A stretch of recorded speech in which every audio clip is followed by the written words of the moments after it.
experiments. Through regression analysis, she asked the question, is it because of IQ? And IQ is not just pure intellect. It's about the ability to think fast, given the resources assigned to you. Is it about emotional maturity? Can I add? Pwede rin, no? Galit ka, alam mo kung bakit ka galit. And you know how to manage that. Right? You meet this person for the first time, you're having bad vibes, and you start to become judgmental. But emotional maturity is, hindi ko pa siya kilala.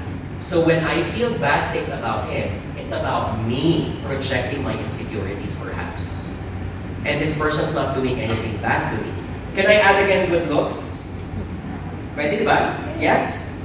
We do a lot of workshops for real estate agents and for insurance companies. We often tell them, if you're meeting a customer for the first time, you likely are going to be judged based on 3 parts of your body.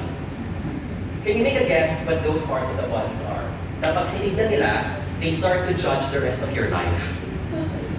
Anyone? One is your hair. Of course, the hair is a given. Give me the other 2. Nails. Smile. So the teeth are one part.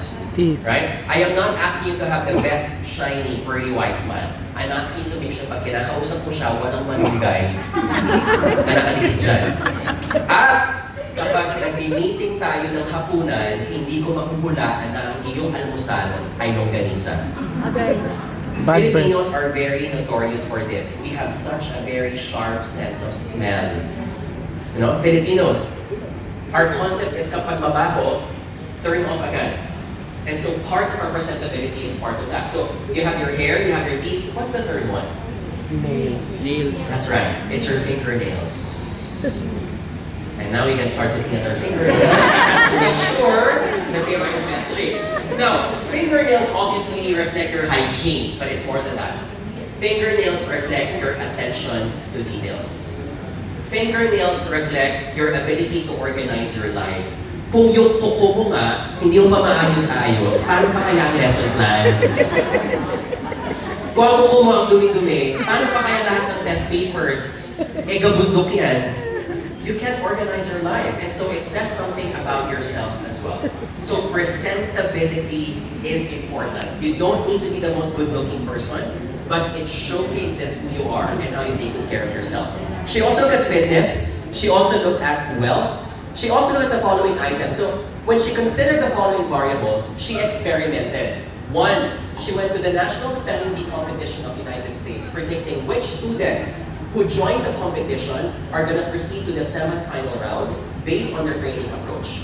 She went to New York schools in the poorest districts of Bronx and Brooklyn, predicting which teachers working in the roughest neighborhood are going to deliver the best learning outcome based on the national exams of their students, even if they're not in the most comfortable schools.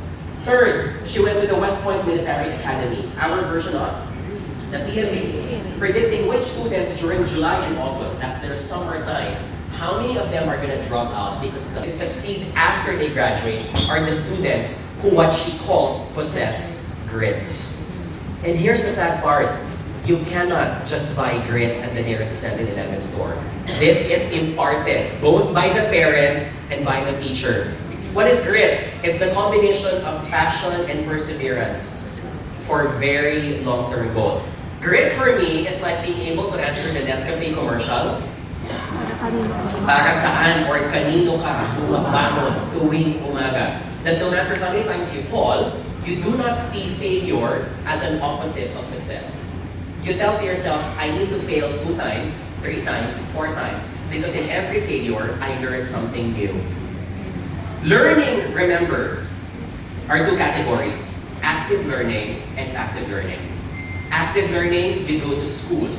You learn from the books. Passive learning is you make mistakes. I was not intending to make this mistake, but I learned something from it. And so the goal of grit is to achieve both. But you need to have passion, you need to have perseverance. I'm a big believer of this. Those who succeed are those who also want it so bad. Because